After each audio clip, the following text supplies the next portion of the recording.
The clay is cold even through archival gloves. In the climate-controlled vault beneath Oxford's Ashmolean Museum, a curator lifts an object from its fitted housing and turns it slowly beneath the light. It is a four-sided prism of baked clay, roughly 8 inches high, every face covered in neat columns of wedge-shaped impressions pressed into its surface more than 4,000 years ago.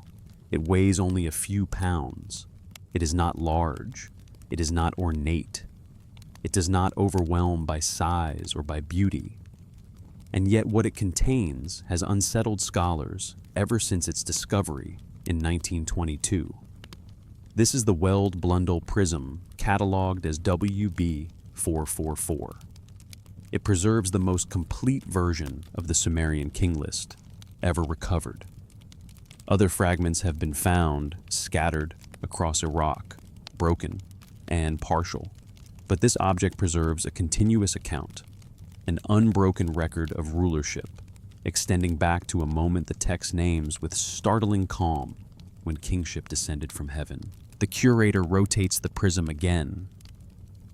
The cuneiform is sharp. The hand is controlled. This is not an experimental draft, not a damaged copy, not a piece of careless scribal exercise.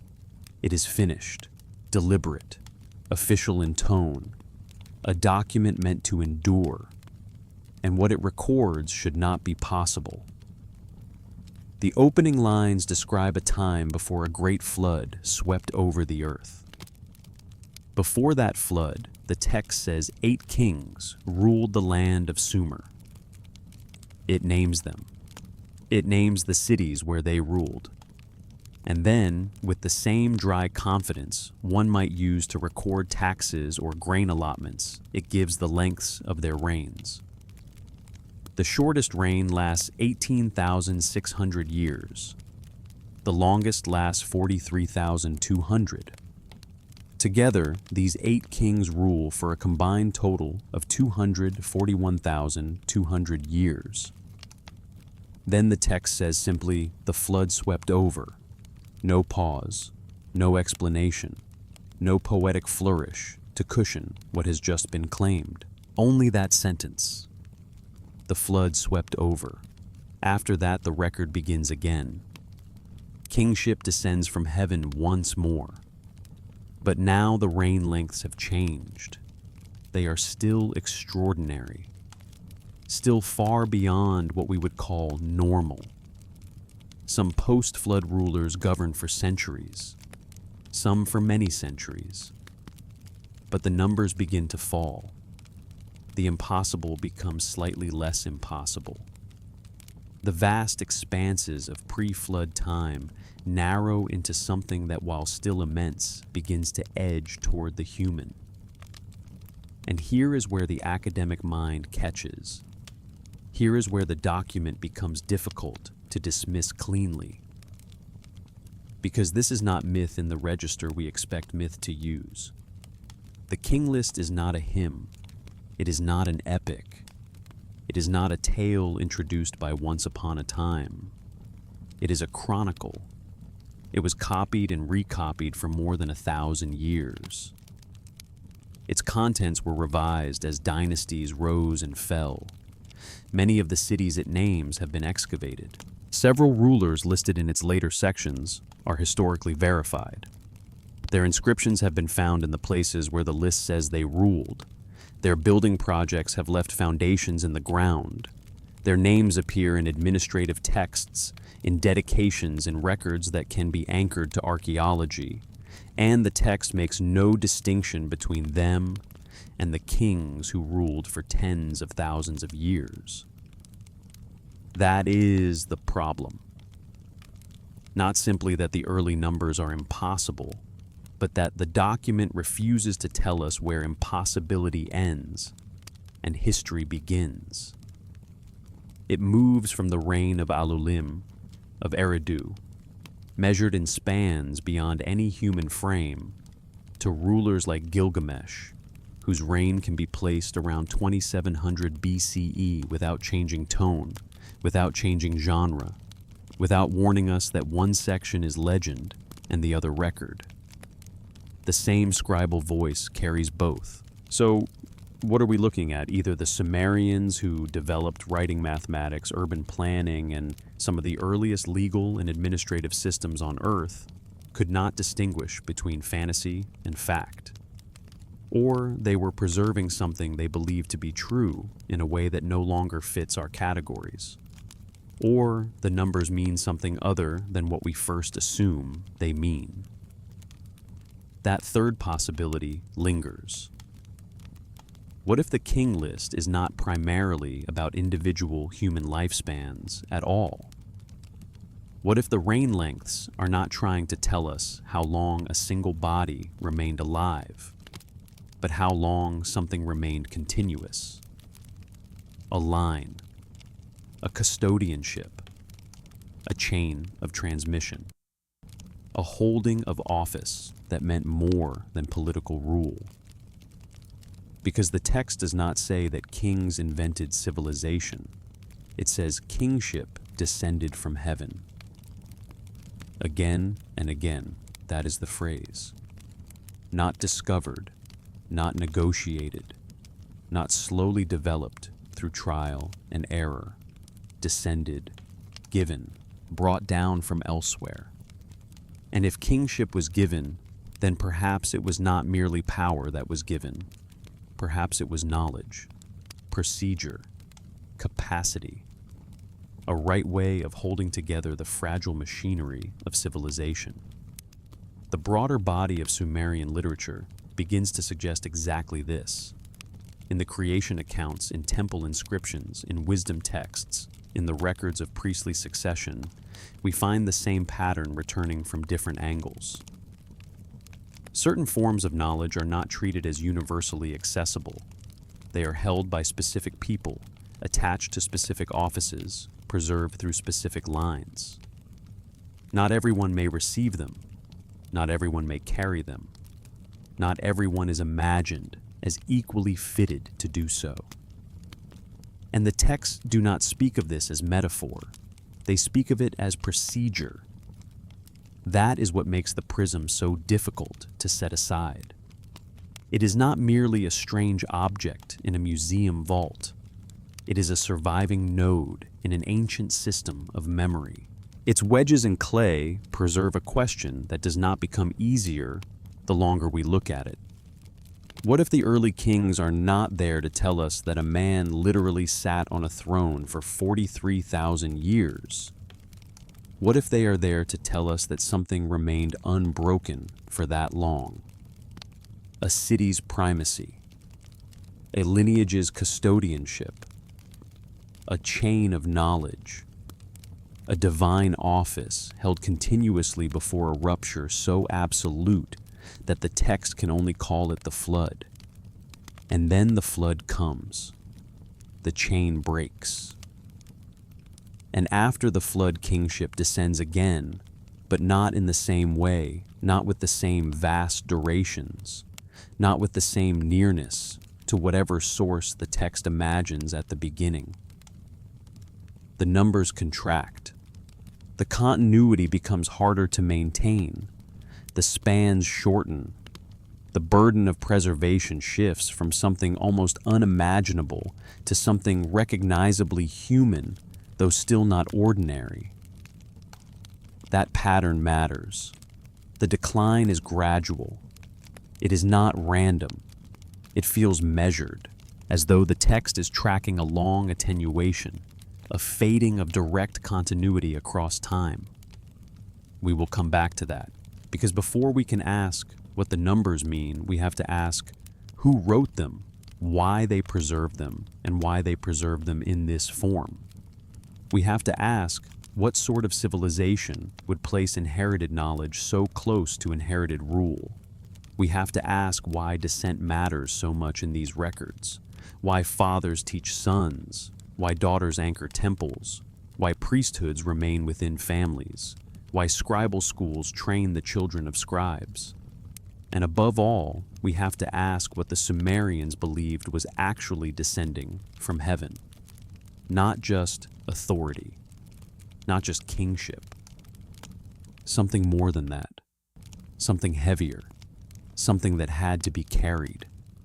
To understand what the Sumerian king list is doing, we first have to step back from the prism itself and look at the world that produced it. Sumer lay at the southern end of Mesopotamia, between the Tigris and Euphrates rivers in what is now Iraq.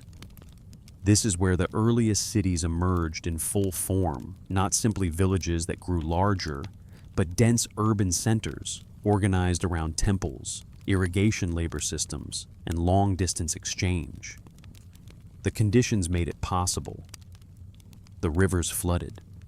The floods left rich alluvial soil. Water could be managed through canals, but only through cooperation. Food surpluses followed, and when some part of the population no longer had to spend every day securing subsistence, other forms of life became possible. Administration, craft specialization, temple service, trade, writing. By around 3,500 BCE, cities such as Uruk, Eridu, Lagash Nippur, and Ur had taken shape. They were independent city-states, politically distinct, yet linked by language, cosmology, and a shared developing culture. And at the center of that culture stood the temple, not merely a religious building in our sense, but an institutional center where food, labor, ritual authority, and record-keeping converged. From those administrative needs, writing emerged. Around 3,200 BCE, temple administrators in Uruk began pressing marks into clay to track goods, labor, livestock, and storage. Those marks evolved from pictorial notation into cuneiform, a writing system capable of expressing the full complexity of the Sumerian language. By 2600 BCE, the system was being used not only for accounting, but for literary texts, legal documents, royal inscriptions, hymns, mathematical works, and historical chronicles. The king list belongs to that chronicle tradition. The surviving versions suggest that the list was first compiled in the context of the third dynasty of Ur, around 2100 BCE, though the material it draws upon is older. At least 16 fragments or more, complete copies, have been recovered from sites across southern Iraq. The Weld-Blundell prism remains the fullest single version, but it is not unique. It belongs to a scribal tradition of copying, revising, preserving. That matters. It means the list was not an isolated curiosity. It circulated. It was used. It was valued enough to be copied over centuries. On its surface, the purpose seems political. The rulers of Ur were attempting to present kingship as a single, continuous divine office that moved from city to city across time. In that framing, only one dynasty at any moment could legitimately hold the office.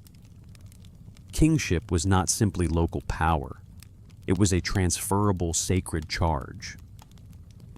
By placing themselves within that sequence, the kings of Ur could argue that their rule was not an innovation, not a seizure, but the current lawful resting place of a much older divine continuity. This is often called propaganda, and in one sense it was. But calling it propaganda does not solve the deeper problem, because the compilers were not inventing the whole framework from nothing. They were working with inherited material. We know that because different versions survive with differences in detail, but striking continuity in structure. We also know it because later sections of the list can be compared against independent evidence. When the list names cities, archaeology confirms that those cities existed. When it mentions certain rulers of later periods, their names appear in inscriptions found at the capitals where the list places them. The broad dynastic framework, once stripped of the extraordinary chronology, often aligns with the material record. And then there is the flood. Archaeology has identified evidence for major flood deposits in several Mesopotamian sites, including Ur-Kish and Shuruppak, usually dated to around 2900 BCE. These were not necessarily a single world-covering event, but they were significant ruptures. In the king list, the flood functions exactly as a rupture. It divides time into before and after. Whatever came before, it belonged to one order of continuity. Whatever came after belonged to another. And still the puzzle remains. The conventional interpretation is familiar. The opening section is mythological prehistory. The later section moves gradually into history. The compilers either saw no strict boundary between those categories or deliberately fused them in order to give sacred legitimacy to historical kings.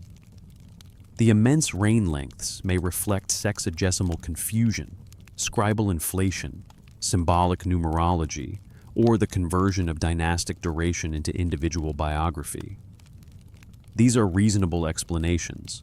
They are not foolish explanations. They are careful attempts to account for a difficult text without abandoning the text entirely. But they leave something unresolved. They do not explain the consistency of the antediluvian section across manuscripts. They do not explain why the text preserves the same documentary voice all the way through. They do not explain why the Sumerians treated such records with such seriousness over such long periods of time. And they do not explain what happens when we stop reading the king list in isolation and begin reading it beside the rest of Sumerian literature. Because the king list is not the only text that presents kingship as descending from heaven. It is not the only text that treats authority as tied to lineage. It is not the only text that suggests some roles cannot simply be occupied by anyone who is strong enough, clever enough, or ambitious enough. Across the texts, knowledge appears as something held guarded, transmitted. It resides in temples. It is attached to offices. It is sometimes transferable, but never casually so. The Sumerians had a term for certain divine capacities, orders, and powers, the me. These were not abstractions in the way modern ideas are abstract. They were treated almost as tangible things capable of being held, conveyed, lost, given, stolen. They structured civilization itself. The arts of writing, rule-craft, ritual judgment, kingship, all could be imagined as belonging to this category. And where did these powers reside in many of the traditions in Eridu? The same Eridu where the king list says kingship first descended from heaven. The same Eridu where the first antediluvian king ruled. That is not proof of anything by itself. But it is a pattern, and patterns matter especially when they recur across texts that were not composed for the same immediate purpose. If the king list stood alone, we might dismiss it more easily. But it does not stand alone. It stands among creation accounts in which human beings are formed through a mixture of earthly material and divine intelligence. It stands among flood narratives in which one line survives catastrophe. It stands among instructional texts in which fathers pass practical knowledge to sons across generational thresholds.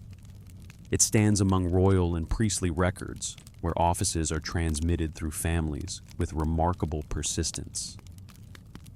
Read in that wider context, the king list begins to look less like a naive confusion of legend and fact, and more like a document preserving institutional memory in a form that no longer maps neatly onto our categories. Perhaps the early kings are mythic. Perhaps they are not. But even if they are mythic in a very particular way. They are not heroes fighting monsters. They are not wandering tricksters. They are administrative figures, city rulers, temple builders, custodians, holders of office, carriers of continuity. That is a strange kind of myth, if myth is all it is. and it returns us to the central possibility. Maybe the text is tracking not the lifespan of a body, but the tenure of a transmission. Maybe it is recording the continuity of custody before the flood and the increasingly fragile reconstruction of that continuity after. If so, then the opening section is not meaningless exaggeration. It is the memory of an order so ancient, so stable, or imagined as so stable that later scribes could only express it in numbers beyond ordinary life. The question then becomes, what exactly was being preserved? The texts begin to answer that question by leading us toward the first kings themselves. Those 8 rulers before the flood, whose names stand at the threshold of recorded time. The opening of the king list is abrupt in a way that almost feels bureaucratic. After kingship descended from heaven, kingship was in Eridu. In Eridu, Alulim became king. He ruled for 28,800 years. Nothing about this is presented as symbolic. Nothing in the style shifts to tell us we have entered a dream, a hymn, or a sacred allegory. The text begins with location office succession duration. Then it moves on. Another king follows. Then another. The form remains the same. Alanger of Eridu. Enmen Luana of Bad Tibira. Enmen Galana of Bad Tibira. Dumuzid the shepherd. Ensipadzid Ana of Larak. Enmen Dur Ana of Sipar. Ubara Tutu of Shurupak. 8 kings, 5 cities, a combined reign of 241,200 years. Then the flood swept over. Other versions vary slightly in the numbers, or preserve only part of the sequence, but the structure holds. The consistency matters. If these were simple scribal blunders, we would expect wider randomness. Instead, what we see is patterned transmission. The tradition is stable enough to suggest that later scribes were preserving something received, not casually improvising impossible numbers. Scholarship usually offers 3 explanations for this section. The first is numerical confusion. Since Sumerian mathematics used a base 60 system, it is possible that some values were inflated through copying errors, especially if positional notation was unclear, or a damaged exemplar forced interpretive reconstruction. This may account for some irregularities in Mesopotamian numerics generally. But here the problem is not just inflation, it is pattern. The reign lengths before the flood are immense. After the flood, they decline gradually. At first, kings rule for centuries, then for fewer centuries. Eventually, the lengths begin to approach figures that might belong, however generously, to remembered human rulers.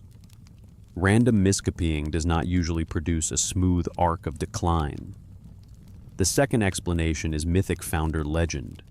Every civilization places radiant figures at its beginning. The antediluvian kings would then be Sumer's primordial rulers, the imagined ancestors of later order, much as other cultures looked back to heroic ages larger than the present. That certainly captures part of the truth. Some of these names echo beyond the king list. Enmen Dur Ana, for example, resembles the later figure Enmedoranki, associated in Babylonian tradition with divinatory knowledge and initiation into mysteries. Dumuzid becomes central in later religious traditions. Ubara Tutu is linked to the flood survivors' lineage. Yet even here, something remains unusual. These figures are not described as monster slayers or wandering heroes. They are city rulers. They receive divine connection. They hold office. They belong to sequences. They are treated as administrative anchors more than epic protagonists. That does not make them historical in the ordinary sense, but it does make them different from mythic characters, as we usually imagine them. The third explanation is that the years mean something else. Lunar cycles, symbolic values, dynastic spans compressed into singular names, institutional continuity assigned to representative figures. Of these, the last possibility is perhaps the most suggestive, because the text itself later on knows how to summarize dynasties. It can say that a certain number of kings ruled for a total number of years. It can distinguish between individuals and sequences. Yet, in the antediluvian section, it chooses to name specific rulers with specific reign lengths in order. That suggests the wording is deliberate. Whatever is being represented before the flood is not treated as ordinary post-flood succession, so perhaps the distinction is intentional. Perhaps the text is telling us that before the flood, the structure of continuity was different. Perhaps kingship before the flood was held in another mode closer to its source, more directly linked to the heavenly descent. The text names less fragmented, less mortal in character, less dependent on the short turnover of human generations. Not because men literally lived 40,000 years, but because the office or knowledge they carried remained unbroken in ways later ages could no longer sustain. This is where the figure of Enki and the concept of the me become important. Across Sumerian literature, Enki is associated with wisdom, technical understanding, deep knowledge, and the subterranean fresh waters of the Abzu. His city is Eridu. In traditions about the transfer of civilization's arts and powers, Eridu is not just one city among others. It is origin point, repository, first place. That is the same city the king list names at the beginning. After kingship descended from heaven, kingship was in Eridu. Why Eridu? Why not Uruk, later so dominant in Mesopotamian memory? Why not Nippur, the great religious center? Why does the line begin there?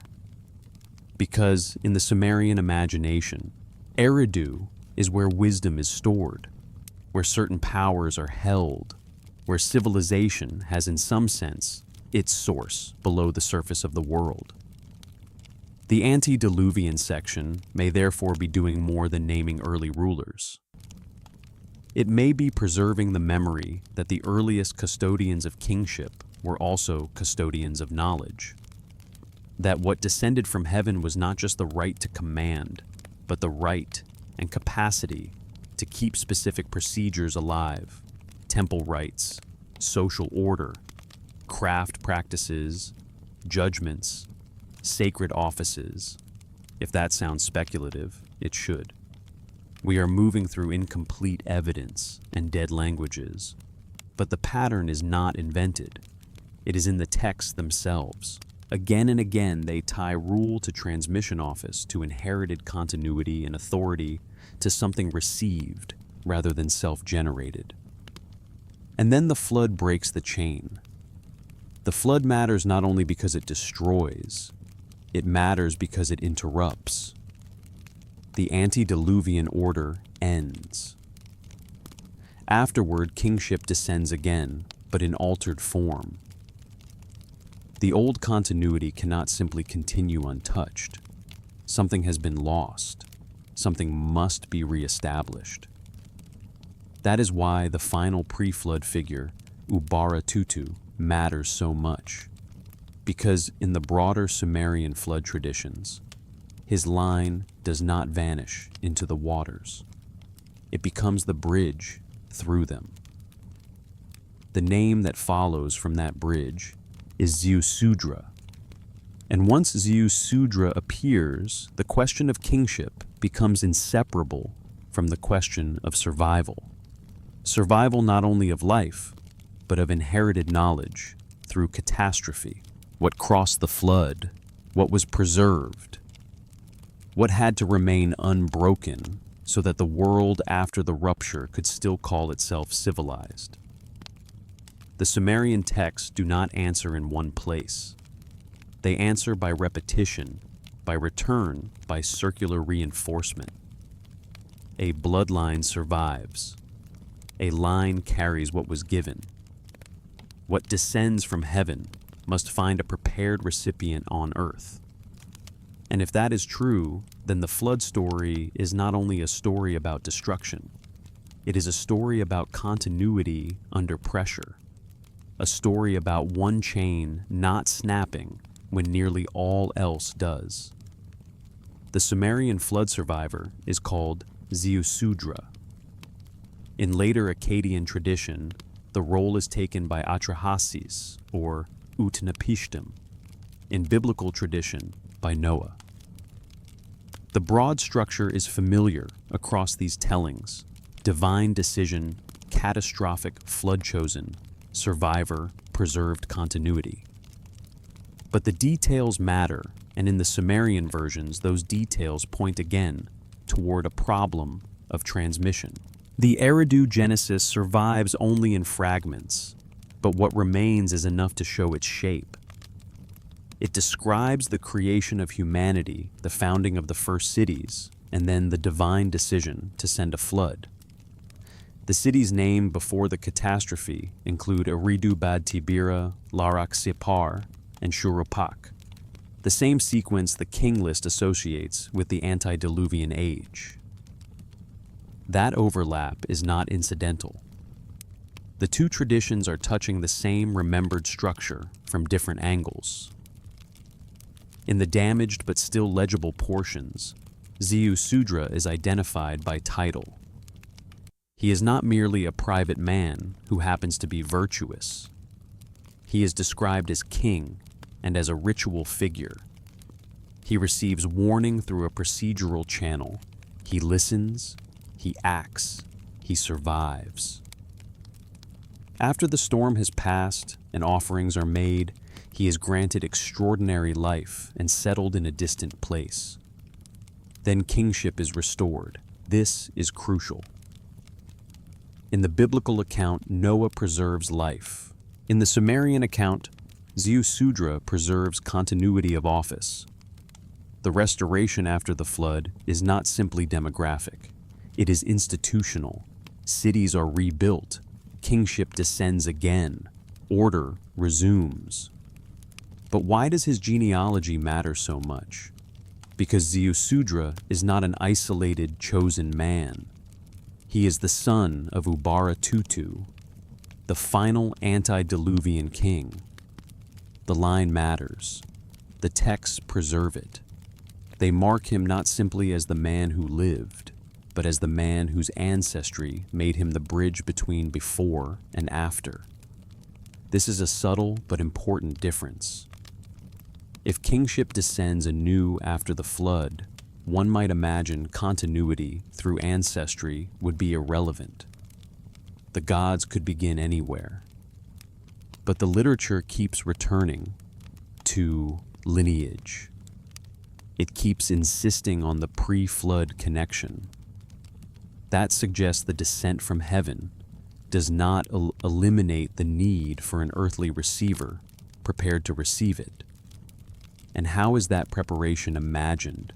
Through inheritance, through a line already holding what was given before the rupture.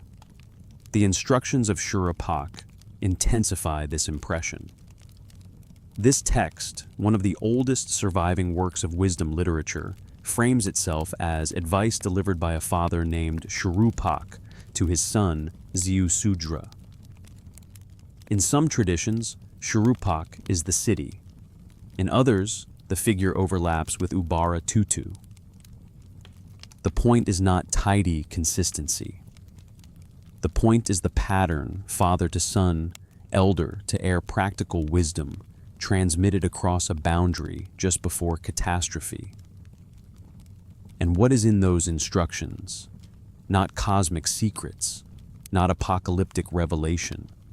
social knowledge, household knowledge, civic caution, how to speak, how not to speak, how to avoid quarrels, how to manage property, how to navigate a world where one mistake can have lasting consequences. That is what survives. That too is knowledge. Not only ritual formulas, not only kingship in the ceremonial sense, but the practical intelligence required to rebuild society after it has nearly ended. Wisdom small enough to fit into household instruction, and large enough to sustain civilization. This is why the genealogical thread matters. Ziusudra is not only the survivor of a flood, he is the carrier of a line. He stands where the antediluvian record meets the post-flood world. The continuity is not abstract. It is held in a person whose bloodline reaches back to the first kings. The later Akkadian flood traditions preserve the same general logic.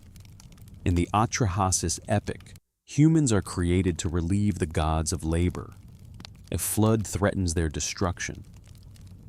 Atrahasis survives by divine warning. In the Epic of Gilgamesh, Utnapishtim bears the preserved memory of that event, and Gilgamesh must travel to the edges of the world to hear it. Again, the survivor is not merely one who happened to remain alive. He holds knowledge others seek. He knows what was lost and what crossed over. Across 1,000 years of literature, the structure remains remarkably stable. There was a system. The flood disrupted it. One line survived. Order was restored through continuity, not from nothing. That repeated structure is hard to ignore. It does not prove that the flood was global. It does not prove that the antediluvian kings were literally what the numbers imply. It does not prove that bloodline carried some measurable divine substance in biological terms. But it does show what the Sumerians and their cultural descendants believed about continuity. They believed catastrophe threatened more than bodies. It threatened the chain of knowledge. And they believed that chain survived through designated lines. This is why the flood story is not separable from kingship. It is also not separable from priesthood. Ziusudra is not described as an ordinary farmer.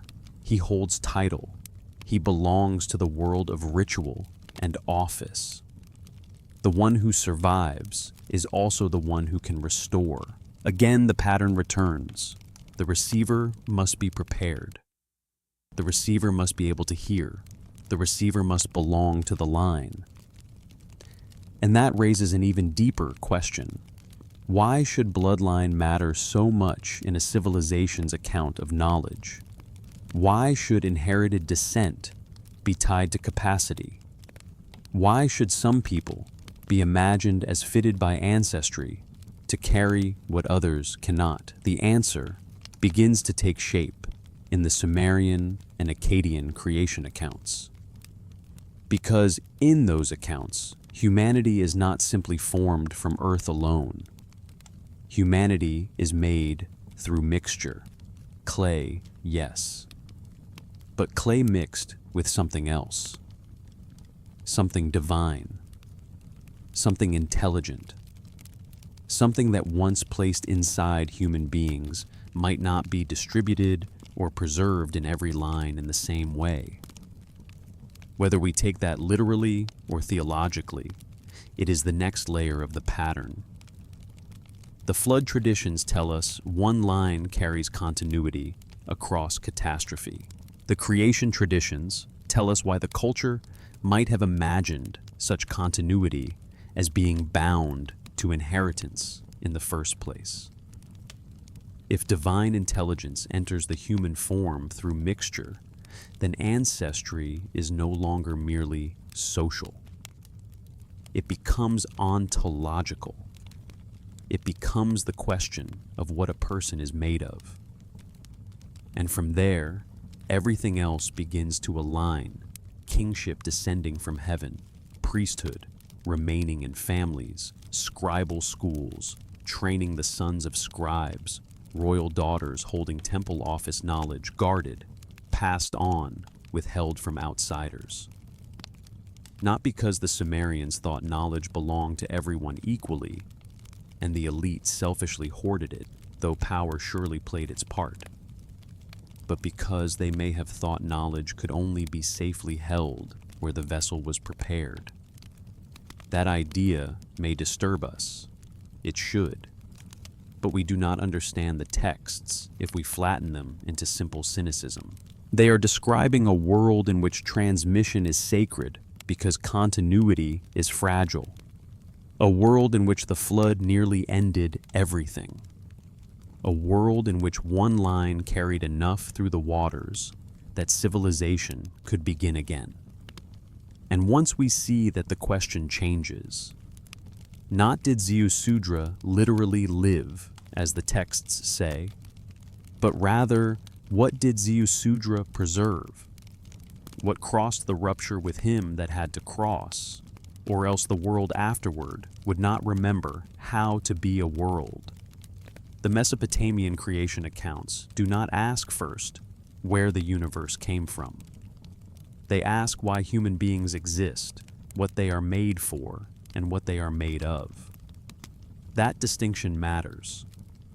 In the Atrahasis epic, preserved in Old Babylonian tablets from around 1700 BC, though drawing on older material, the gods are divided into higher and lower ranks. The lesser gods labor. They dig canals. They do the work required to sustain the world. After long toil, they rebel.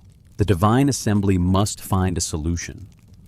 The solution is humanity, but humanity is not formed from clay alone. One god associated with intelligence is selected and slaughtered. His flesh and blood are mixed with clay by the mother goddess. From this mixture, human beings are shaped. And the text says something remained from that divine ingredient, a spirit, an essence, a trace of intelligence continuing within the human form.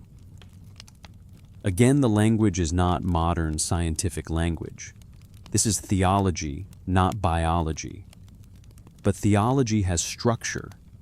It tells us what a culture thinks human capacity is. And here, human capacity does not arise from humans themselves. It is granted through mixture. It enters from outside. Intelligence consciousness, the ability to participate in order, these are not merely natural developments. They are inheritances from divine material embedded in earthly bodies. A related Sumerian composition, often called Enki and Ninmah, presents another version of creation. Humans are formed from clay associated with the Abzu, the deep waters under Enki's domain. The process is not effortless, it is experimental. There are malformed results, there are defective beings, there are questions of function, of proper formation, of successful and unsuccessful making. Read slowly. The text does not feel like a polished doctrine. It feels like a reflection on the difficulty of producing a being fit for a task. Creation requires precision. Mixture requires knowledge. Not every attempt yields a form capable of carrying out the intended function. That, too, is a striking pattern. If the human being is imagined as a vessel made through exact combination earthly clay with divine component, then capacity is built into the very substance of the creature. And if that substance is inherited through generations, then ancestry becomes charged with significance. The line you come from may determine not merely your social status, but your proportion of what was originally given. The later Babylonian Enuma Elish preserves the same broad logic. Humanity is created from the blood of Kingu, a figure tied to authority and destiny. Again, divine blood is central. Again, the human role is bound to service maintenance order. Again, humanity's capacities derive from the implantation of something not originally human. Should we take any of this literally? Probably not in the way literalism usually works. But neither should we pretend it means nothing. These texts are establishing a worldview. In that worldview, the boundary between knowledge and substance is thinner than ours. What a person can hold, receive, understand, or mediate is tied to what a person is. And what a person is comes in part from inherited mixture. This does not yet tell us that some bloodlines were thought to carry more of that divine element than others. The texts are not always explicit in that way, but they repeatedly show certain humans having privileged access to the gods, certain lines receiving authority, certain families preserving offices generation after generation. The implication becomes difficult to miss. Kingship does not descend to humanity in general. It descends to specific individuals. Priesthood is not open to all. Scribal mastery is not casually distributed. Certain capacities are imagined as concentrated. That concentration might be justified socially, theologically, or both. The point is that the system rests on it. This is where modern readers often recoil, and for understandable reasons. We are accustomed to thinking of knowledge as something that should be universally available, universally teachable, universally attainable in principle. The Sumerian system does not appear to have assumed that. It appears to have assumed that knowledge, especially dangerous or foundational knowledge, needed protection, not merely from enemies, but from improper holders. That assumption is visible everywhere, in temple offices that remain in certain families, in scribal houses that train their own sons, in royal succession framed as more than inheritance of power, in creation texts that imagine human faculties themselves as the result of divine endowment. When we place these pieces together, the pattern grows stronger. Human beings are made from a mixture that includes divine intelligence. Not all humans occupy the same ritual position. Certain lines receive kingship and priesthood. The flood threatens continuity. One line preserves it. The post-flood world rebuilds around inherited transmission. This is no longer a random collection of myths and institutions. It begins to look like a coherent way of thinking about civilization itself. Civilization exists because something was given. That something includes knowledge. Knowledge survives because it is carried. It is carried by those prepared to carry it. Preparation is not simply training. It is lineage office and training together. And this is where the concept of the me becomes indispensable. Because if the creation accounts tell us why human beings might be thought capable of carrying divine capacities, the me traditions tell us what those capacities look like in the life of a civilization. Kingship, priestly office, truth, crafts, music, judgment, writing, measured order. All of these could be thought of as Mepower's ordinances, civilizational functions, forms of knowledge or authority that structure the world. They are not universal abstractions floating equally everywhere. They are held, stored, given, moved, lost, retrieved. And once that becomes clear, the antediluvian rain lengths begin to shimmer differently again. Perhaps what is lasting so long in those early ages is not the heartbeat of a single man. Perhaps it is the uninterrupted holding of these powers in a line still close to their source. A line before the flood. A line before dispersal. a line before the attenuation that follows catastrophe. There is a reason the descent begins in Eridu, the city of Enki. Eridu is not simply first in sequence, it is first in custody. Wisdom sits there. The deep source sits there. The powers of ordered civilization are imagined there, and the first king receives what descends there. If we resist the urge to flatten this into either fantasy or literal absurdity, the shape becomes clearer. The texts are asking us to imagine a world in which knowledge is not an idea anyone can simply pick up. It is a burden requiring form fit and transmission. It exists in procedures, in persons, in institutions, in bloodlines. It can be lost, it can be broken, it can fade. And if that is true, then the flood narratives are not only about survival, and the creation narratives are not only about origins. They are about continuity, how continuity is possible, what must be carried for order to continue, and why some carriers are imagined as chosen not only by training, but by inheritance. The next question, then, is what exactly the me were, and how the Sumerians themselves described their transfer from one holder to another. Because there perhaps more clearly than anywhere else, knowledge begins to appear not as metaphor, but as something almost material, something portable, something that can be taken onto a boat, something that once transferred changes which city can flourish and which cannot. In Sumerian thought, the Emi are among the most elusive and revealing ideas we possess.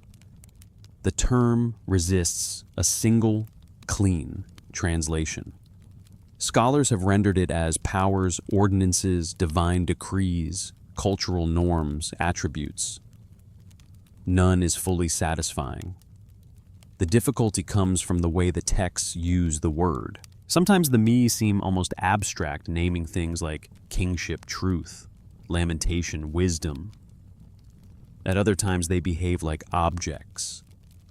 They can be housed, granted, taken, moved, lost. They have location. They can change hands. That tension is precisely what makes them so important. The great myth of Inanna and Enki provides the clearest account. In the story, Inanna travels from Uruk to Eridu, where Enki receives her with a feast. They drink. Enki becomes drunk, and in that state, he grants Inanna more than 60 me. The list is astonishing in its range. Kingship, priesthood, scepter, throne, craftsmanship, music, truth, judgment, sacred offices, destructive powers, erotic arts, mourning, rejoicing, the skills and structures that together make civilization what it is. When Enki recovers and realizes what has happened, he sends his servants to retrieve them. But Inanna has already loaded the me onto the boat of heaven and begun transporting them to Uruk. Despite repeated pursuit, she keeps them. She arrives in Uruk and installs them there. Read simply, it is a myth about rivalry between cities. Eridu, the old center of wisdom, gives way to Uruk, the rising center of power. But read more closely, it is also a myth about transfer of knowledge. The me are portable. That is the first thing to notice. They are not merely ideas in the air. They can be carried from one city to another. They can be housed in a temple. Their transfer makes a place flourish. Their absence leaves another diminished. If they were only abstractions, the narrative would not need a boat. It would not need pursuit. It would not need the drama of relocation. The second thing to notice is where they begin. In Eridu, again the city where kingship first descends in the king list, again the city of Enki, holder of wisdom, again the origin point. That repetition is too exact to ignore.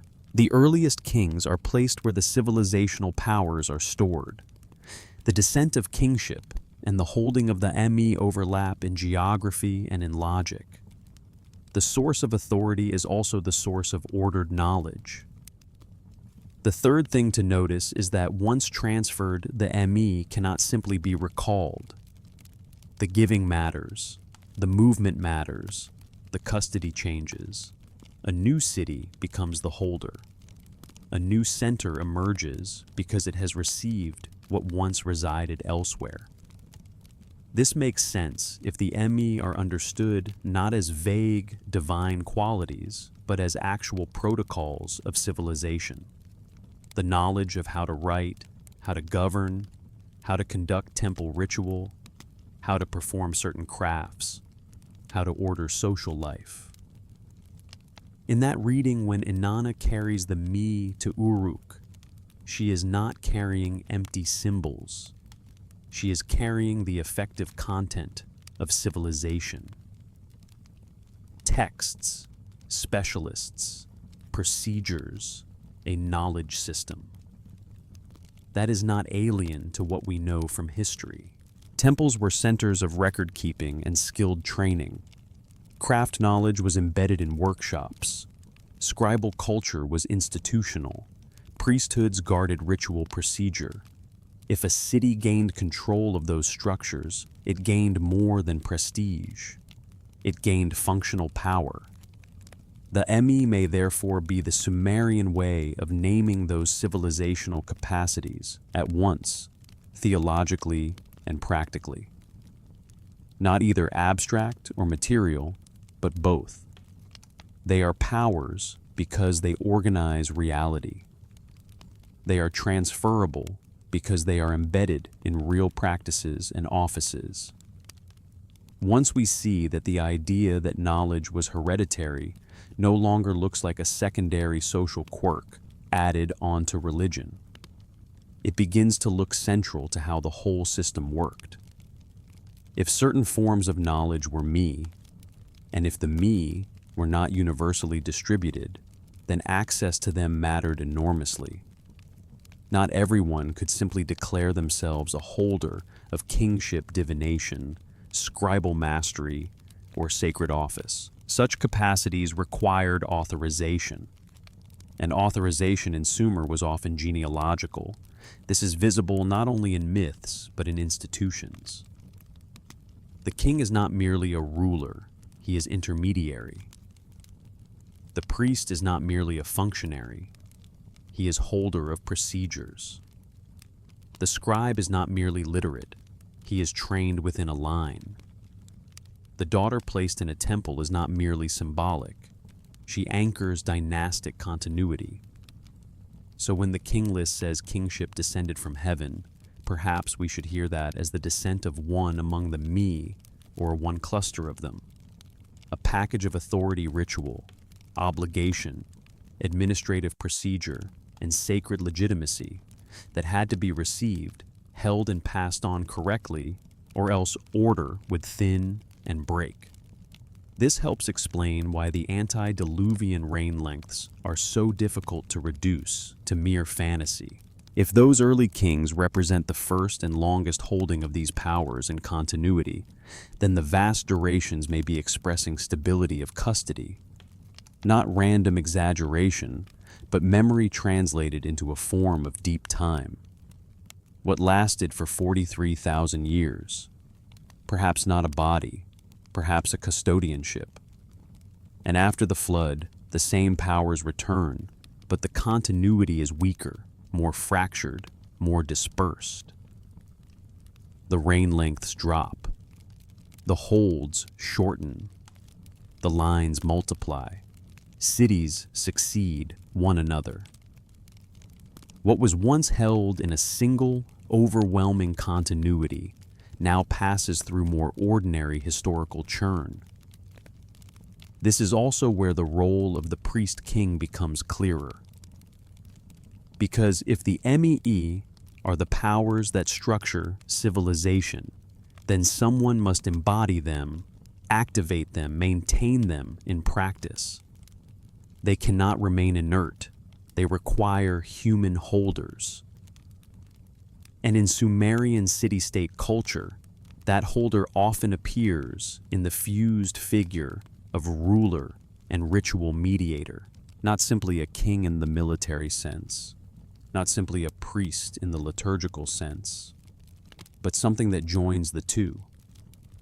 A steward standing between divine source and earthly order. A person who does not invent the system, but keeps it functioning. A person who must know how to build temples, supervise rites, sponsor inscriptions, hear omens, preserve legitimacy, and pass all of it on. This is why monuments matter, statues matter, building inscriptions matter. They are not vanity projects alone. They are visible proofs that the holder of office knows how to maintain the flow of order from heaven to earth. And among the rulers of ancient Sumer, few reveal this better than Gudea of Lagash. He left no grand conquest epic. He did not present himself primarily as destroyer or empire maker. Instead, he left statues, cylinders, temple records, and the careful image of a ruler whose essential function was to receive divine instruction and implement it correctly, which is to say, to hold the chain and not break it. In museums across Europe and America, the same face appears again and again in dark stone. A compact man, hands clasped, sometimes seated, sometimes standing, often holding a plan across his lap. The features are calm. The inscriptions identify him Gudea, ruler of Lagash, around 2120 BCE. What is striking about Gudea is not military glory. His inscriptions are not dominated by conquest. They are dominated by temple building, by dreams, by interpretation, by ritual correctness. The two great clay cylinders associated with his reign among the longest continuous Sumerian texts we possess narrate in extraordinary detail how the god Ningirsu instructed him to build a temple.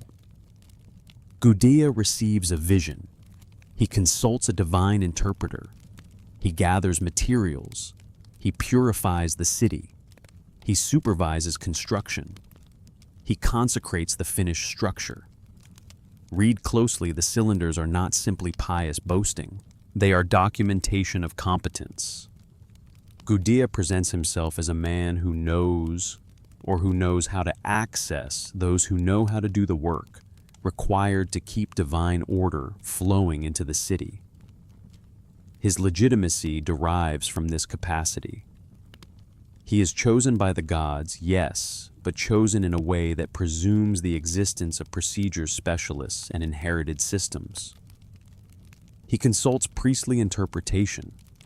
He uses craftsmen. He employs scribes. He follows transmitted forms of dedication and purification. Even revelation arrives inside a structure already in place. This is what the priest-king formula looks like in practice. The ruler is not merely political sovereign. He is the one through whom divine order must be made visible in stone, brick, wood ritual inscription. He does not simply command. He mediates. He receives. He implements. He proves. That proof matters because kingship in Sumer is never just naked force, even when force is present. It is always tied to visible signs that the ruler can maintain the relationship between city and God. If he cannot, no amount of strength finally legitimizes him. The system depends on more than conquest. It depends on correctly held knowledge. That is why Gudea left so many statues of himself in temples. These were not portraits for personal vanity in the modern sense. They were enduring representatives of his proper devotion and fulfillment of role. They remained in the sacred precinct as permanent witnesses that he had done what was required. They preserved memory of correct stewardship. Again, the pattern returns knowledge held and acted passed forward. We see the same pattern in the visual and textual remains of other rulers. The fragmentary stele of Ur-Nammu presents the king receiving symbols of authority from the gods, making offerings overseeing building. The imagery is not subtle. Authority descends. The ruler channels it into order below. Water blessing, fertility law, temple justice. These move through the properly recognized king, but who becomes such a king? Who becomes such a priest? Who becomes such a scribe? The answer, more often than not, is the child of someone already within the line. This becomes especially clear in the wisdom literature. The instructions of Shurupak are the most famous example, but they are not the only one. Sumerian texts repeatedly stage the transmission of knowledge as father to son. Agricultural knowledge, social knowledge, political wisdom, correct conduct. It is not merely a literary preference. It mirrors social reality. Knowledge is imagined as something moving through generations within recognized channels. And what makes Shurupak so important is how ordinary the advice is. Do not start needless quarrels. Do not steal. Do not speak wrongly. Manage your household. Protect your name. A loving heart builds the house. A hateful heart destroys it. This is not esoteric doctrine. It is practical civilizational maintenance. The sort of knowledge that vanishes quickly, if not taught, and yet is almost invisible when it is present, because the world simply keeps holding together. That is what father-to-son transmission preserves, not only secret ritual formulas, but the texture of ordered life itself. The scribal schools later copied this text for centuries. Students learned writing by copying pre-flood wisdom framed as paternal instruction. Think about that for a moment. The very act of becoming literate was tied to repeating a model of hereditary transmission. The content and the institution mirrored each other. And fathers were not the only channels. Royal daughters played a distinctive role in the same system. Enheduanna, daughter of Sargon of Akkad, is the clearest case. Installed as high priestess of the moon god at Ur, she embodied the joining of bloodline and sacred office. She was not sent merely as an administrator. She became ritual spouse of the city's god mediator between dynasty and temple, between imperial power and local legitimacy. Her literary works survived for centuries. Her hymns entered the curriculum. Her role was not symbolic decoration. It was active preservation and transmission of theological and institutional knowledge. This pattern recurs across Mesopotamian history. Kings placed daughters in major priesthoods. Why daughters? Because sons inherit the throne, but daughters can anchor sacred continuity without competing for political succession. They bind bloodline to temple. They stabilize the relationship between dynasty and divine house. They preserve legitimacy in a different register. Again, the same structure. The son carries one line of continuity. The daughter carries another. Both are necessary. Both are hereditary. Both suggest that the Sumerian world did not separate knowledge, office, and family in the way we tend to do. To hold an office was to stand in a line. To stand in a line was to inherit obligations. To inherit obligations was to become responsible for carrying what one had received. This can sound harshly exclusionary, and it was. The system restricted access. Not everyone could enter every role. Not everyone could hold every kind of knowledge. But the reason was not only social control in the crude sense. It was also the belief that continuity itself depended on protected channels. The ME were not to be scattered carelessly. The office was not to be entrusted to the unprepared. The temple was not to be maintained by those outside the line of competence. The priest king, the royal daughter, the instructed son. These are all variations on the same civilizational answer to the same question. How do you keep something alive long enough to outlast the people who first received it? By embedding it in persons whose identity is bound to carrying it. By making transmission not optional, but constitutive. By raising children not just to live, but to inherit a burden. That is what the Sumerian evidence keeps circling back toward. Knowledge survives when it becomes part of who someone is, not only something someone knows. And nowhere is that more visible than in the scribal schools, where literacy itself was reproduced generation after generation through houses that functioned almost like dynasties of memory. In the ruins of ancient Nippur, excavators uncovered a modest building filled with tablets. Not royal inscriptions displayed in public. Not monumental texts set into walls. School tablets, practice pieces, sign drills, vocabulary lists, legal formulas, literary excerpts, thousands of fragments documenting the life of an aduba, a tablet house, a scribal school. These tablets tell us how scribes were made. First, the student learned the wedge itself angle pressure repetition, then elementary sign lists, then syllabaries, then vocabularies often bilingual, then mathematical exercises, then model contracts and administrative formulas, then literary texts. By the end of the process, a successful student could read and write not only practical records, but the textual memory of a civilization. This was no minor skill. Literacy in Mesopotamia was power. Scribes tracked offerings, labor rations, land legal obligations. They maintained temple and palace economies. They copied myths, hymns, laws, and chronicles. They drafted inscriptions that preserved royal legitimacy. They made memory durable. And who became scribes? Most often the sons of scribes. The evidence is repeated and concrete. Colophons identify students. Names recur in patterns. Families appear across generations. Administrative records preserve scribal lineages.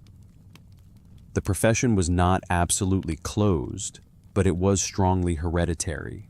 A boy learned because his father already belonged to the world of clay stylus and archive. He grew up around tablets. He entered a school shaped by those who already held the craft.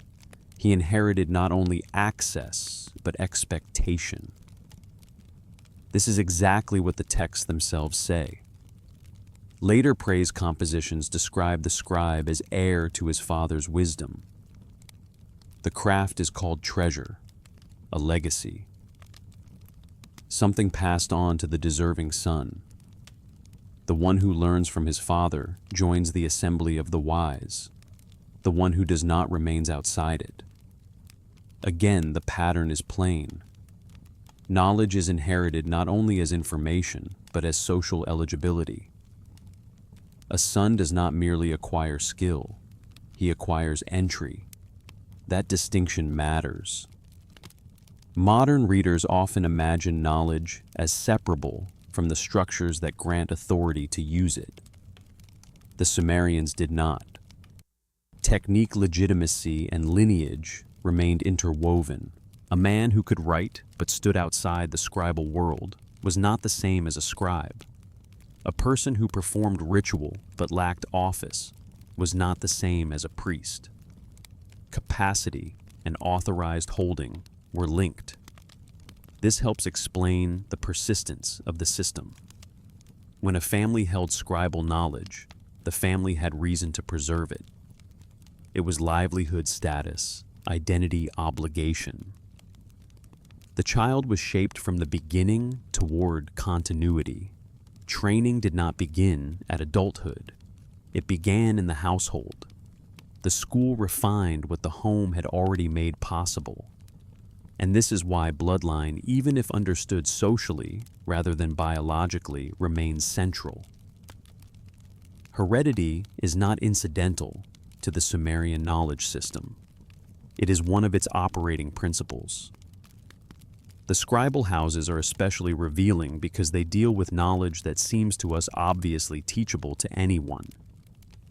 Reading-writing calculation. Yet even here, the culture preferred continuity through families. If even literacy moved through protected lines, how much more would sacred offices, divination, and temple procedures? We know this pattern continued into later Mesopotamian history. In first millennium Babylon and Uruk, scholarly families preserved astronomical, divinatory, and ritual texts within private archives across generations. But the roots of that pattern are already visible in earlier Sumerian and Old Babylonian evidence. Certain families specialize.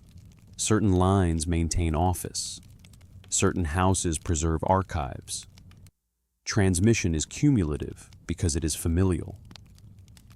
This does not mean the system was perfect. No hereditary system is. It could be restrictive, rigid, unjust, and vulnerable to collapse if a line failed. But it was effective over long stretches of time. Cuneiform survived for millennia. Ritual corpora persisted. Administrative forms remained intelligible across centuries. Continuity was real. Read in this light, the king list's insistence on succession through named rulers begins to feel less strange. It is operating inside a culture where continuity through line is already the norm. The antediluvian section extends that logic back to the beginning. The first holders of kingship form the deepest ancestry of order. The flood threatens extinction of the line. Post-flood dynasties continue the work under reduced conditions. The scribal schools do not prove that the antediluvian kings were real as listed, but they do prove that the Sumerians were serious about hereditary transmission. Serious enough to build institutions around it. Serious enough to make educational life itself an inheritance structure. And when such a culture speaks of bloodline, we should not rush too quickly to translate it away into mere symbol. Sometimes bloodline means what it says. Not because genes in the modern scientific sense are being described, but because family continuity is being treated as the vessel of memory, authority, and craft. The more we look, the more everything aligns around that idea. The king rules because he stands in or is adopted into a recognized line. The priest serves because a line preserves office. The daughter anchors the temple because her blood matters. The scribe inherits entry to the archive because his father was already inside. The flood survivor matters because his ancestry reaches back before the rupture. The antediluvian kings matter because they stand where the line begins. Once again, the same question returns from a new angle. If civilization depends on continuity, who can be trusted to preserve continuity? The Sumerian answer was not everyone. It was those already shaped by belonging to it. Those whose identity was inseparable from its survival. That answer may trouble us, but it also explains something. Modern systems often struggle to explain how difficult knowledge survives for thousands of years without becoming unrecognizable. It survives because someone's life has been organized around keeping it intact, and yet preservation always requires proof. A line can claim legitimacy, but how is that claim made visible? How is continuity shown to a city, to a god, to posterity? The Sumerians answered that question in stone, in clay, in temples, in monuments. The right holder of knowledge did not merely assert divine connection.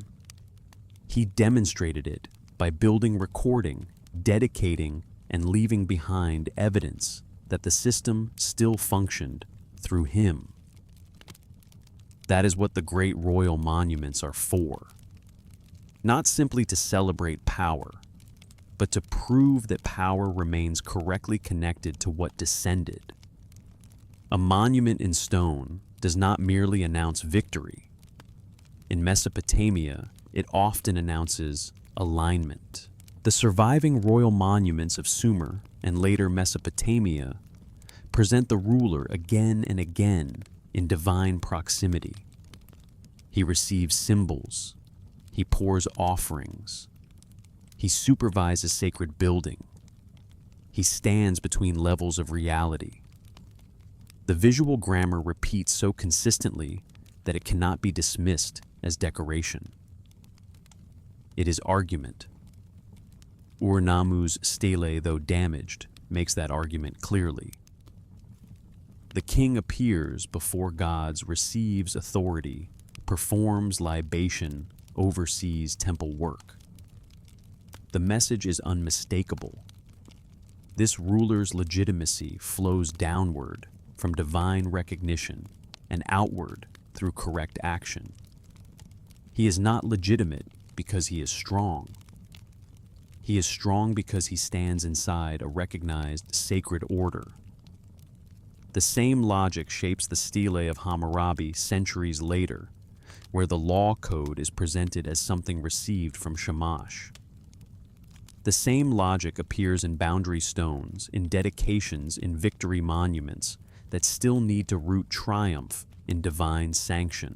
Mesopotamian rule, even at its most imperial, continues to imagine itself as accountable to an order not self-created. Why so much insistence? Because power alone is unstable. Anyone may seize. Not everyone may hold. To hold requires relation to the gods, and relation to the gods requires more than public theater. It requires competence, ritual, architectural, administrative, theological. The ruler must know what to do with authority once it is received. He must be able to build temples correctly, sponsor offerings correctly, maintain economic obligations correctly, and preserve justice in forms recognized as legitimate. That is why Gudеa's statues matter. That is why his cylinders matter. That is why architectural plans appear in stone on his lap. He is not only pious, he is technically fitted. He can receive instruction and implement it. He can transform vision into brick and write into order. His monuments are records of proper stewardship. Once more, we come back to the same thing from another direction. Knowledge is not an ornament added to rulership. It is what makes rulership effective. And because it matters so deeply, it must be preserved through channels people trust. Those channels are often hereditary. The monuments reveal this indirectly. Even when a ruler is not the obvious son of a previous king, he still needs to present himself as chosen, recognized, woven into continuity. Sometimes he does this through genealogy, sometimes through divine selection, often through both. The language of selection does not erase the language of line. It complements it. A ruler may be picked from among all the people, but he still has to show that the gods can work through him. that he is the kind of vessel who can carry what has been given. That idea of vessel matters. The Sumerian texts do not say it in our words, but they imply it in every register. To mediate between heaven and earth, one must be able to hold what passes through. If kingship descended from heaven, it could not descend into emptiness. It needed a receiver, and not just any receiver, a suitable one. A line trained over generations, a household already embedded in the right procedures, a family already carrying divine favor, a daughter already fitted for priesthood, a son already being taught how not to break the chain. This is why the monuments are as much about preservation as they are about glory. They preserve the ruler's claim, yes, but more than that, they preserve procedures. Building inscriptions record what was built for whom, under what authority, with what correct rights. They are manuals in disguised form, memory devices for future restorers. If a temple falls into ruin and must be rebuilt, the inscription tells later generations who did it correctly before. That is not accidental. Mesopotamian texts regularly curse those who would erase inscriptions. Why such intensity? Because to erase an inscription is not only to insult a dead king, it is to damage the chain of restoration. If the record disappears, future generations may not know how to reestablish what has fallen. Again, the same fear, not mere destruction, but loss of continuity, loss of procedure, loss of the ability to reconnect. The monument, then, is part of the knowledge system. Stone remembers, clay remembers, temples remember, and yet none of them remembers alone. They must be read, interpreted, maintained. The chain remains partly material and partly living. Without living holders, the monument becomes mute. Without the monument, the living holders lose one more anchor. This is why collapse is so devastating in Mesopotamian literature. When cities fall, temples do not merely burn. Knowledge runs out of bodies. Priests are taken. Sacred women disappear. Scribes scatter. The signs remain somewhere, perhaps, but the people who knew how to animate them are gone. That is the fear hidden inside the insistence on lineage and legitimacy. Not simple elitism, not only, but fear of breakage.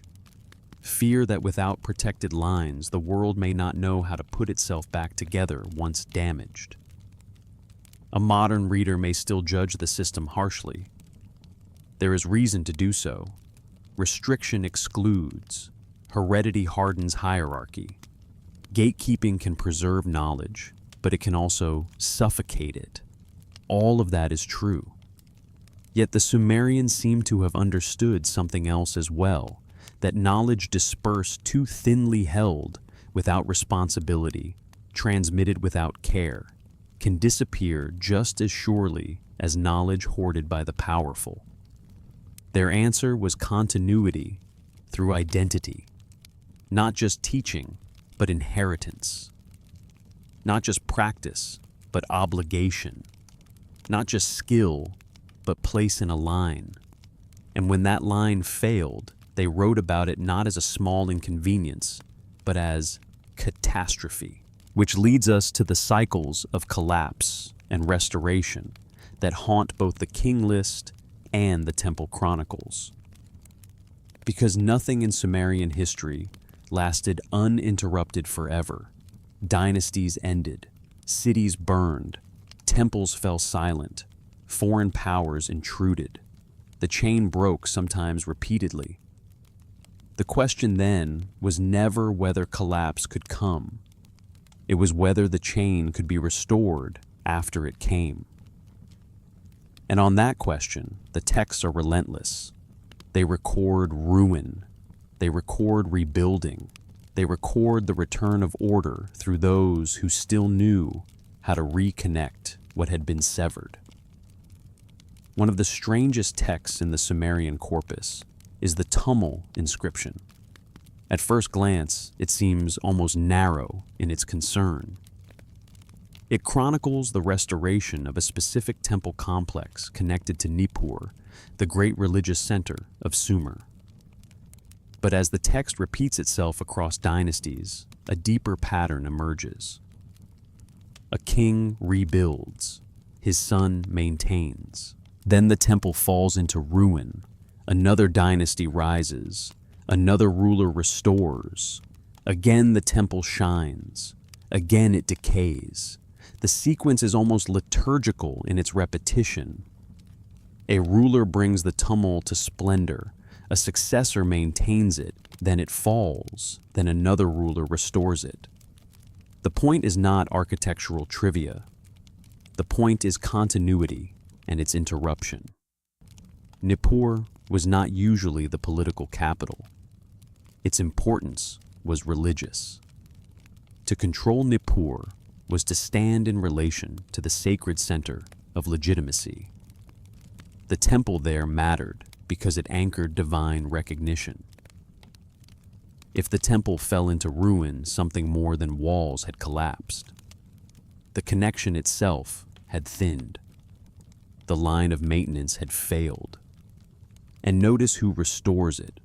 Not random men, not faceless laborers. Recognized rulers with standing in the larger order.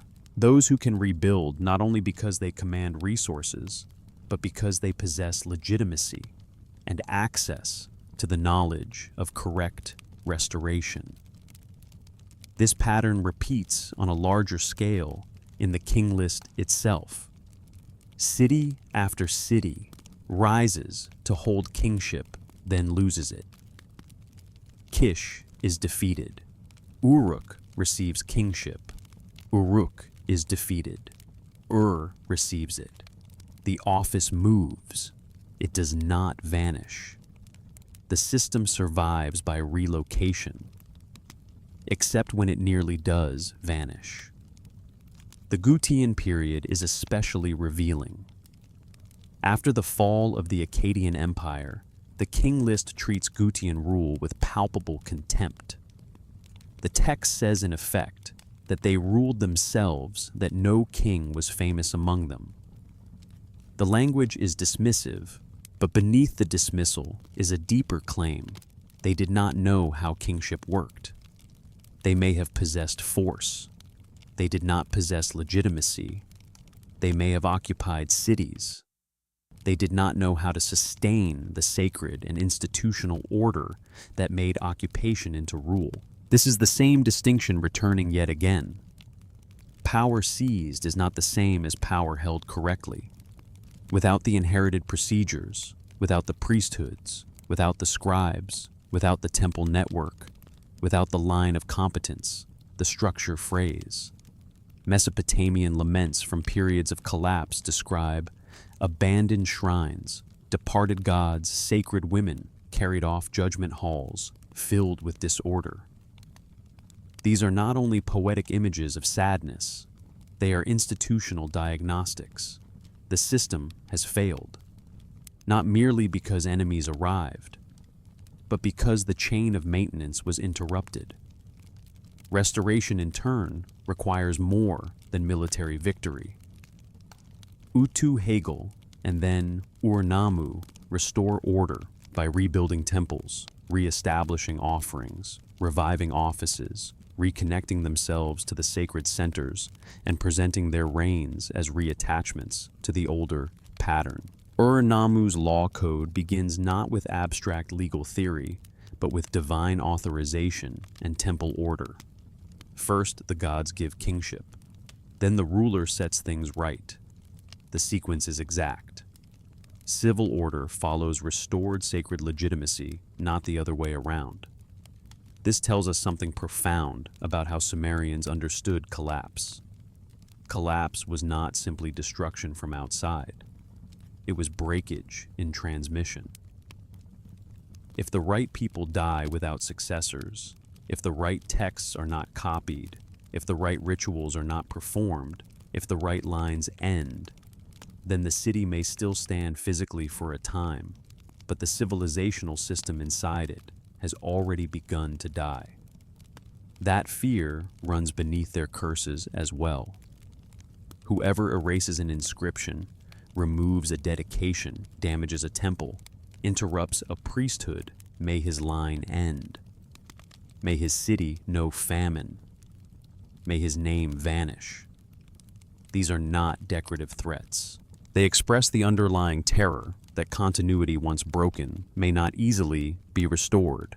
And sometimes it was not restored. The archaeological record shows it. Some cities recover after destruction, others do not. Some texts continue to be copied for centuries. Others disappear. Some temples are rebuilt. Others fall silent for good. Once a chain fails deeply enough, restoration may become impossible. This is where the hereditary system reveals both its strength and its fragility. It can preserve difficult knowledge over very long spans when lines remain intact. But when the lines are cut, loss can be sudden and severe. A family archive disappears. A priestly line ends. A school closes. A specialist dies without teaching an heir. What was once stable becomes irrecoverable. And yet for more than 2,000 years, the system worked. Cuneiform remained alive. Temple procedures persisted. Legal and administrative forms continued. Myths, hymns, chronicles, and omen traditions were copied and recopied. That longevity should give us pause. It is longer than the uninterrupted lifespan of any modern institution. Whatever else one says about hereditary transmission, it preserved real continuity. The final collapse came slowly. Conquest, cultural transformation, language shift, new religions, changing political orders, all wore down the old lines. The last datable cuneiform tablets belong to the 1st century CE. After that, the script is silent. The schools are gone. The families who preserved the signs are gone, or transformed beyond recovery. The knowledge remains impressed in clay, but ceases to live in people. For 17 centuries, the tablets survive without readers. This is the difference the Sumerians understood instinctively between information and living knowledge. Information can remain dormant in objects. Knowledge requires a chain of active transmission. A teacher, a student, a practitioner, a keeper. Their system treated Bloodline as the guarantor of that active chain. Not perfectly, not forever, but effectively enough that we are still reading their records today. The king list, then, is not only a strange chronology, it is a monument to this entire logic. The early vast reigns, the flood rupture, the post-flood dynastic movement, the repeated descent of kingship. All of it speaks to one concern: how continuity survives time, catastrophe, and mortality. The ancient answer was hereditary custody. And once we recognize that, we can finally step back and ask how to interpret the whole pattern. Are we looking at myth dressed as administration, symbolic philosophy encoded as genealogy, or a civilization honestly describing the way it believed knowledge moved through the world? The answer may not be singular, but the possibilities become clearer when stated plainly. There are, broadly speaking, 3 ways to read the pattern we have been following. The first is the most familiar. Pure mythology. On this reading, the Sumerian texts use stories of descent, bloodline antediluvian kings, and divine knowledge to justify social hierarchy. Kings claim heavenly sanction because power always seeks sacred language.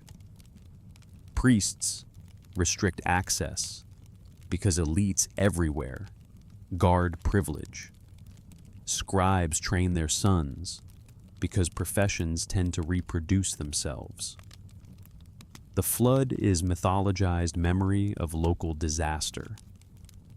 The me are personified abstractions. The impossible rain lengths belong to legendary prehistory. The whole structure is a symbolic apparatus wrapped around ordinary politics. There is much truth in that reading. Power does seek legitimacy. Hereditary privilege does protect itself. Social systems do generate narratives that naturalize their inequalities. None of that should be denied. But the reading becomes insufficient when it explains too much too quickly. It risks making the entire corpus transparent to our assumptions, and therefore strangely empty. Why, if this is only cynical, legitimation are the texts so earnest? Why are they so procedural? Why do they preserve actual institutional realities with such care? Why do they continue to matter long after the immediate political context that first sharpened them have passed? Most of all, why does the culture itself appear to have believed them so deeply, not merely performed them, but inhabited them? That does not make them fact in a modern sense, but it does mean they cannot be reduced to propaganda without remainder. The second reading goes in the opposite direction. Encoded wisdom. Here, bloodline becomes symbolic lineage of understanding rather than ancestry. The flood becomes spiritual rupture. The antediluvian kings become stages of consciousness or metaphors of forgotten ages. The me become inner states or esoteric principles. Teacher and student are hidden beneath the father-son frame.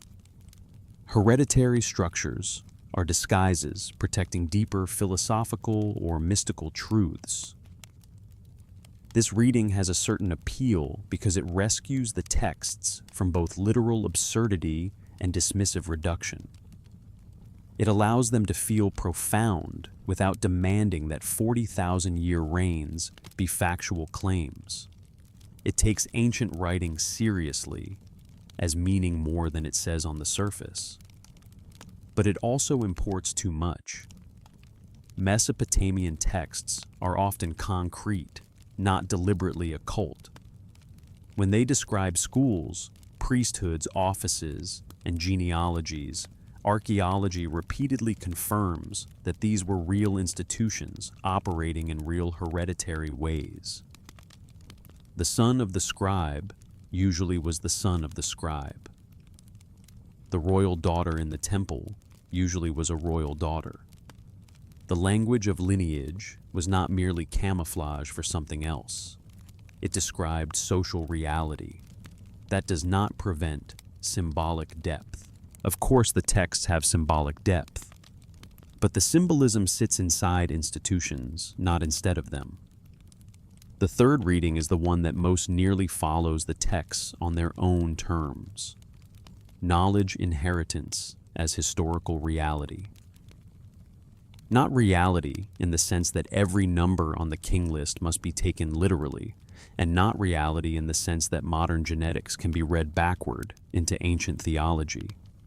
But reality in the sense that the Sumerians appear genuinely to have believed certain forms of capacity and authority were hereditary, and they built their civilization around protecting and transmitting knowledge through lineages because of that belief.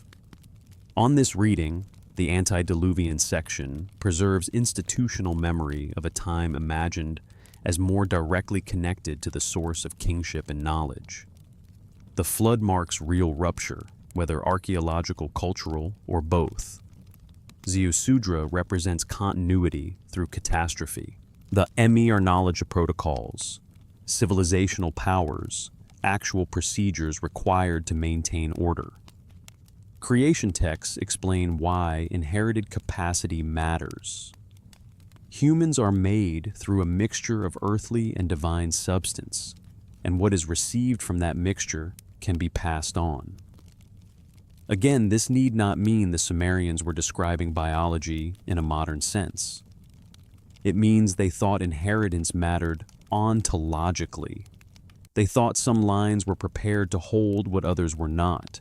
They thought bloodline office and transmission belonged together. And the institutions they built, priesthoods, schools, dynastic rule, hereditary crafts, look exactly the way one would expect if that were their underlying assumption. The strength of this reading is that it explains both the textual pattern and the historical system. It accounts for the persistence of hereditary knowledge structures across multiple domains.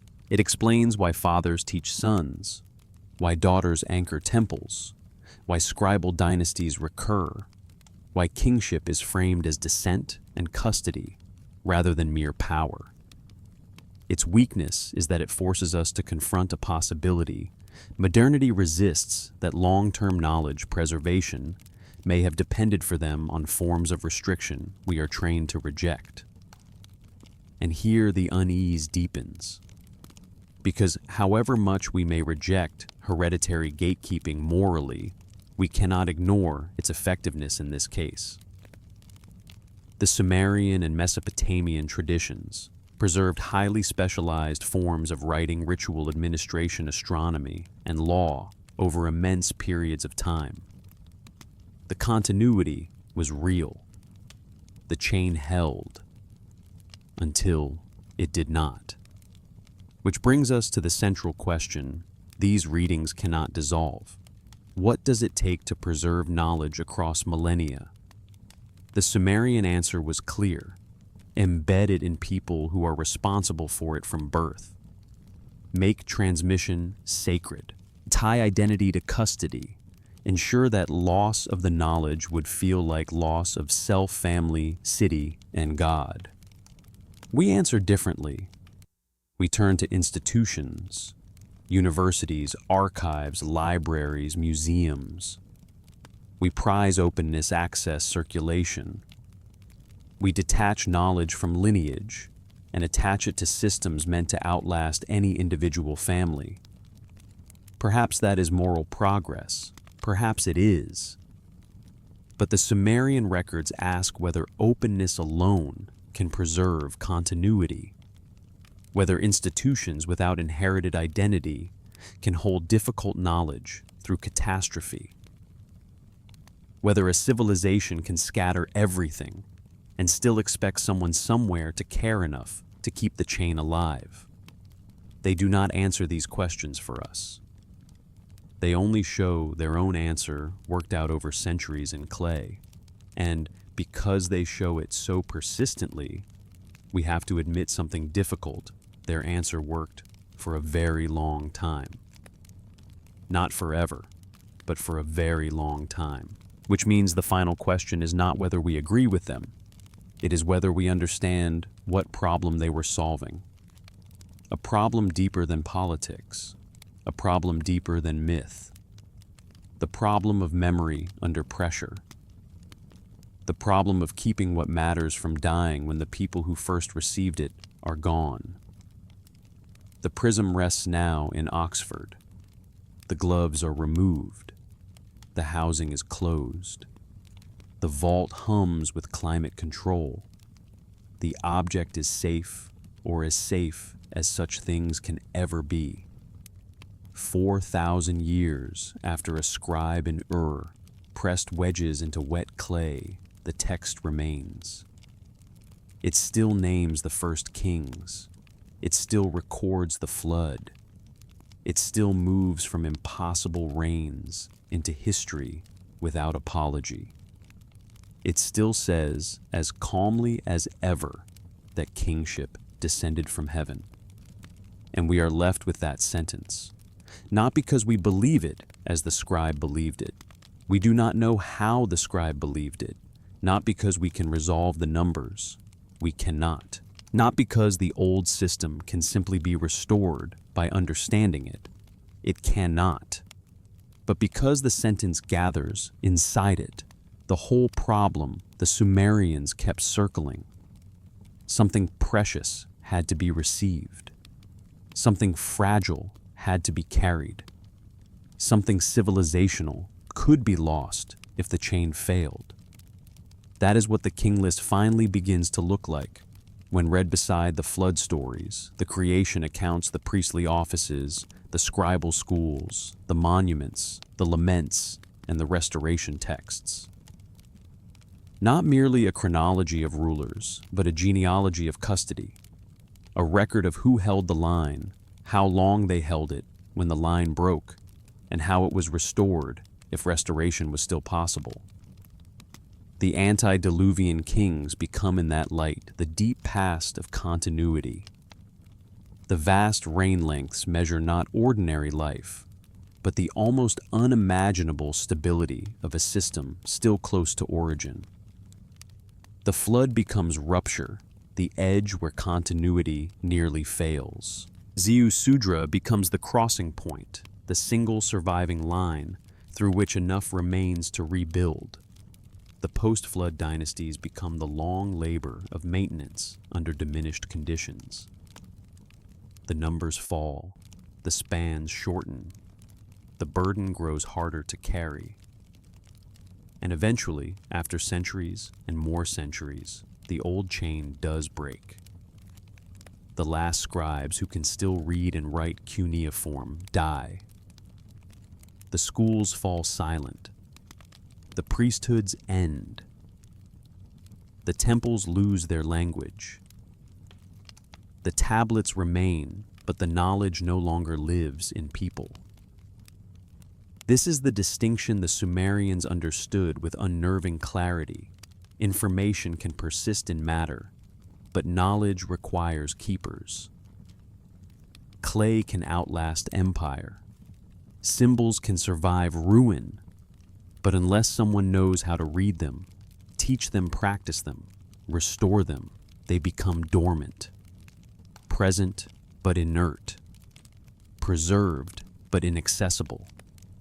For 17 centuries, that is what cuneiform was.